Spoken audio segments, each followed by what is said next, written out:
வணக்கம். ஆகாஷ்வாணி புதுச்சேரி செய்திச் சுருக்கம் வாசிப்பவர் சத்குணா.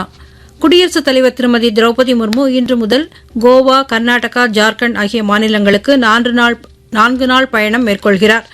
வரும் திங்கட்கிழமை ஜாம்ஷெட்பூரில் நடைபெறவுள்ள பழங்குடியினரின் சந்தாலி மொழியின் ஓல் சிக்கி எழுத்து வடிவம் உருவாக்கப்பட்டதன் 100ஆண்டு விழா கொண்டாட்டங்களில் அவர் கலந்து கொள்கிறார். பின்னர் தேசிய தொழில்நுட்ப நிறுவனத்தின் 15வது பட்டமளிப்பு விழாவிலும் உரையாற்ற உள்ளார். 2027ஆம் ஆண்டிற்குள் காசநோய் இல்லாத இந்தியாவை உருவாக்க சுகாதாரத்துறையில் சீர்திருத்தங்கள் மேற்கொள்ளப்பட வேண்டும் என்று அத்துறைக்கான மத்திய அமைச்சர் திரு JP நட்டா தெரிவித்துள்ளார். நேற்று புதுடில்லியில் நடைபெற்ற ஆய்வுக் கூட்டம் ஒன்றில் பேசிய அவர், காசநோயை ஒழிக்க மாவட்ட மற்றும் வட்டார அளவில் கண்காணிப்பை தீவிரப்படுத்த வேண்டும் என்றும் அறிவுறுத்தினார். பொலிவுறு நகர திட்டத்தின் கீழ் புதிய திட்டங்களின் அர்ப்பணிப்பு விழா புதுச்சேரியில் இன்று நடைபெற்றது.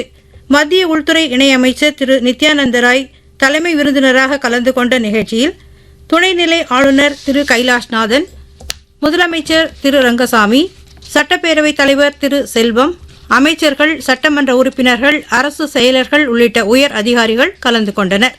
புதுச்சேரியில் வாக்காளர் பட்டியல் சிறப்பு தீவிர திருத்தப் பணிகள் சிறப்பு முகாம் இன்றும் நாளையும், மேலும் வரும் 3 மற்றும் 4ஆம் தேதிகளில் அனைத்து வாக்குச்சாவடிகளிலும் நடைபெறுகிறது. வாக்காளர்கள் பட்டியலில் பேர் சேர்த்தல், நீக்கல் மற்றும் திருத்தப் பணிகளும் இம்முகாமில் மேற்கொள்ளப்படுகிறது. வாக்காளர்கள் இந்த வாய்ப்பினை பயன்படுத்திக் கொள்ளலாம் என மாவட்ட தேர்தல் அதிகாரி திரு குலோத்துங்கன் தெரிவித்துள்ளார்.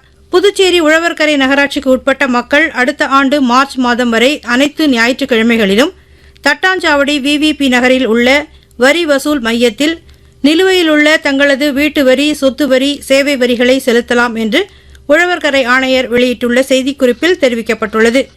மேலும் இம்மையம் காலை 10 மணி முதல் மதியம் 1 மணி வரையிலும், மதியம் 2 மணி முதல் மாலை 4 மணி வரையிலும் இயங்கும் என்றும் தெரிவிக்கப்பட்டுள்ளது. இத்துடன் இந்த செய்திச் சுருக்கம் நிறைவு பெறுகிறது.